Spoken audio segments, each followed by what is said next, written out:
So இந்த video பார்க்குற உங்க வீட்ல தாத்தா, பாட்டி யாராவது இருந்தா, அப்ப கண்டிப்பா நான் சொல்லப் போற இந்த விஷயம் மேபி உங்களுக்கு ஏற்கனவே தெரிஞ்சிருக்க வாய்ப்பு இருக்கு. அதாவது அவங்க என்ன சொல்லுவாங்க அப்படின்னா, கடன் வாங்கி நம்ம ஆடம்பரமா வாழ்றது, கடன் வாங்கி நம்ம ஆடம்பரமா செலவழிக்கிறது, கடன் வாங்குறது, இது எல்லாமே தப்புன்னு நமக்கு சொல்லி தந்திருப்பாங்க.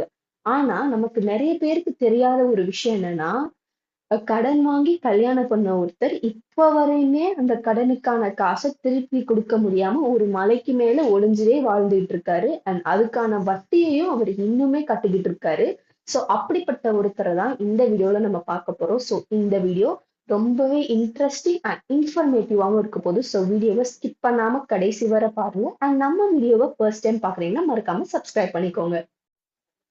திருப்பதி ஏழுமலையான் கோவில் அப்படின்னு நம்ம கேட்ட உடனேவும் நமக்கு வந்து அந்த சாமி கண்ணு முன்னாடி வர்றதுக்கு முன்னாடியும் அந்த கோயிலோட ஸ்பெஷாலிட்டி தான் நமக்கு ஃபர்ஸ்ட் ஃபர்ஸ்ட் ஞாபகம் வரும். ஸோ கண்டிப்பா சொல்றேன், இந்த திருப்பதிக்கு போறேன் அப்படின்னு சொன்ன உடனே நம்ம ஃப்ரெண்ட்ஸா இருக்கட்டும், வீட்டு பக்கத்துல இருக்கிறவங்களா இருக்கட்டும், யாரா இருக்கட்டும், நான் போறேன் அப்படின்னு சொன்ன உடனே எனக்கு வந்து ஒரு லட்டு வேணும் அப்படின்னு தான் கேட்பாங்க. ஸோ அந்த அளவுக்கு இந்த திருப்பதியில கொடுக்கக்கூடிய நெய் லட்டுக்கு வந்து அத்தனை ஃபேன்ஸ் இருக்காங்க. ஸோ நெய் லட்டு ஒண்ணு சொல்லலாம். அதுவும் வந்து நம்ம நம்ம காசு குடுத்து வாங்குறத விட அவங்க தர ஃப்ரீ லட்டு வந்து இன்னுமே டேஸ்ட்டா இருக்கும். என்னோட பர்சனல் ஒப்பீனியன் அதுதான்.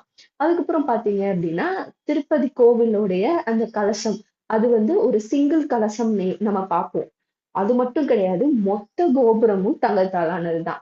ஸோ இந்த கோபுரத்த பத்தி ரிசர்ச் பண்ணும்போது நமக்கு என்ன தெரியுது அப்படின்னா, இந்த கோபுரம் பண்றதுக்கு மட்டும் இல்லாம, மொத்த கோவில் கட்டுறதுக்கும் அவங்க வந்து 140 கிலோ தங்கமும் 12 டன் காப்பரும் அவங்க யூஸ் பண்ணியிருக்காங்க.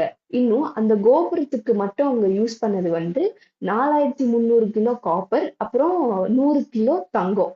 இது வச்சு அந்த கோபுரம் கட்டியிருக்காங்க. அண்ட் கோவிலும் அதுலயே அவங்க வந்து செஞ்சிருக்காங்க அப்படின்னு நமக்கு தெரியும். இது இது இல்லாம அந்த கோவிலோட இன்னொரு ஸ்பெஷாலிட்டி என்னன்னா, கிச்சன் ஆஃப் மாஸ் குக்கிங். அதாவது ஒரு நாளைக்கு எத்தனை லட்சம் பேரு அந்த கோவிலுக்கு வந்தாலும் சரி, எல்லாருக்குமே அங்க பக்தியோட வரக்கூடிய எல்லா பக்தர்களுக்கும் வயிறு நிறைய 3 வேளையும் சாப்பாடு போடுறாங்க. சோ இதனாலதான் ஹிஸ்டரியிலேயே நம்ம திருப்பதி கோவிலோட கிச்சன் வந்து இடம் பெற்றிருக்கு. அதாவது கிச்சன் ஆஃப் மாஸ் குக்கிங் அப்படின்ட்டு. சோ இது எல்லாமே இந்த கோவிலுக்கான ஸ்பெஷாலிட்டி. நம்ம எல்லாருக்குமே தெரியும் திருப்பதி வெங்கடாச்சலபதி வந்து நம்ம விஷ்ணுவுடைய அவதாரம் தான் அப்படின்னு சொல்லிட்டு.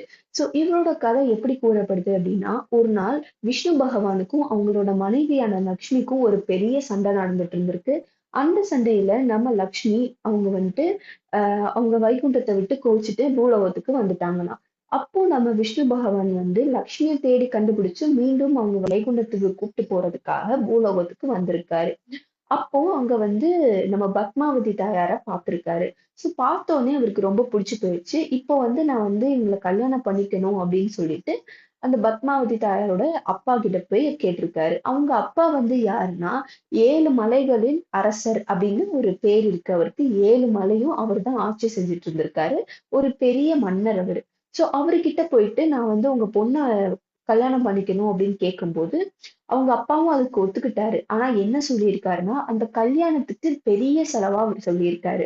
அதாவது கல்யாணம் வந்து ரொம்ப ஆடம்பரமா நடக்கணும். நெறைய பொருட்கள் வாங்கி அவளோட கல்யாணம் பயங்கரமா இருக்கணும் அப்டின்ட்டு அவர் ஆசைப்பட்டுருக்காரு.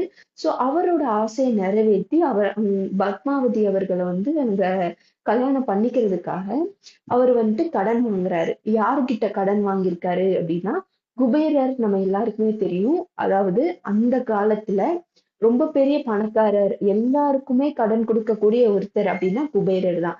இப்ப வரையுமே அவரோட சிலைய நம்ம வாங்கி வீட்ல வச்சோம் அப்டின்னா, லட்சுமி கடாட்சியமா இருக்கும் அப்டின்ட்டு நம்ம எல்லாருக்கும் ஒரு நம்பிக்கை இருக்கு. சோ அப்படிப்பட்ட ஒருத்தர் கிட்ட போய் தான் இவரு கடன் வாங்குறாரு.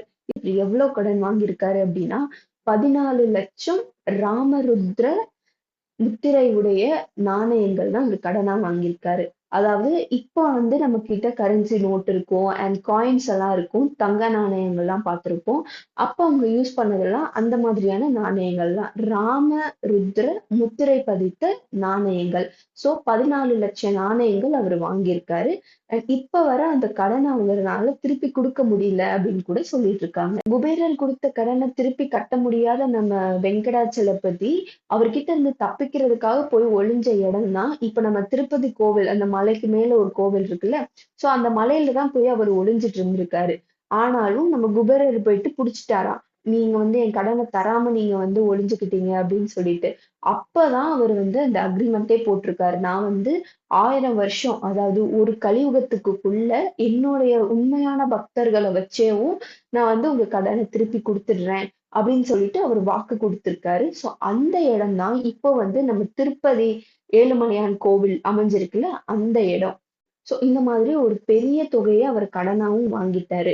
அப்போ கடன் வாங்குனதுக்கு அப்புறம் அவங்க இப்பல்லாம் நம்ம அக்ரிமெண்ட்ல சைன் போடுறோம்ல. சோ அதே மாதிரி அப்ப அவரு என்ன வாக்கு குடுத்திருக்காரு அப்படின்னா, இந்த காசை வந்து நான் 1000 வருஷம் அதாவது ஒரு யுகம் யுகம் அப்படின்னு சொல்லுவோம்ல அந்த மாதிரி 1000 வருஷம் ஒரு யுகத்துக்குள்ள நான் இந்த கடனை வந்து உங்களுக்கு திருப்பி தந்துருவேன் அப்படின்ட்டு அவரு வாக்கு குடுத்திருக்காரு. சோ இப்படியெல்லாம் வெங்கடாச்சலபதி வந்துட்டு வாக்கு குடுத்ததுனாலதான் ஏன் என்னன்னு எனக்கு தெரியல. இன்னமும் இந்தியால மட்டும் இல்லாம வெளிநாட்டுல இருந்தும் கூட லட்சக்கணக்கான பேர் வந்து திருப்பதி கோவிலுக்கு போய்கிட்டு இருக்கோம். அண்ட் எவ்வளவு காசு நம்ம வந்து உண்டியல்ல போட்டுட்டு தான் இருக்கோம். சோ அந்த சர்வே படி பார்த்தோம் அப்படின்னா 507 crores அதாவது 507 கோடிக்கு மேல நம்ம வந்து அந்த உண்டியல்ல காசு போடுறோமா. அதாவது மொத்த பக்தர்களும் சேர்ந்து அந்த உண்டியல்ல நம்ம போடுற காசு வந்து 507 கோடி அப்படின்னு சொல்றாங்க. பட் இருந்தாலும் கூட இன்னமும் நம்மனால குபேரருடைய கடனை நம்மனால அடைக்கவே முடியல. இன்னும் அவரு வட்டி மட்டும்தான் கட்டிட்டு இருக்காராம். இன்னும் அசல கட்டி முடிக்கல.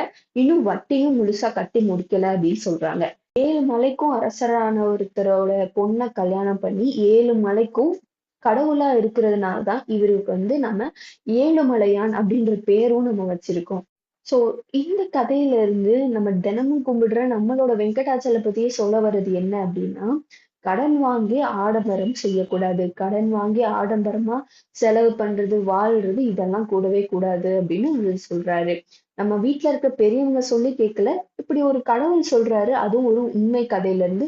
சோ இனிமேலும் நம்ம யாரும் கடன் வாங்கி தேவையில்லாம செலவு பண்ணாம இருப்போம். அண்ட் இந்த வீடியோ உங்களுக்கு பிடிச்சிருந்துச்சுன்னா மறக்காம லைக் பண்ணுங்க. அண்ட் உங்க ஃப்ரெண்ட்ஸ் அண்ட் ஃபேமிலிக்கும் என்னோட வீடியோவை ஷேர் பண்ணி விடுங்க. அண்ட் மறக்காம நம்ம சேனலை சப்ஸ்கிரைப் பண்ணிக்கோங்க. ஸோ நெக்ஸ்ட் வீடியோல பார்க்குறோம். Tata bye by.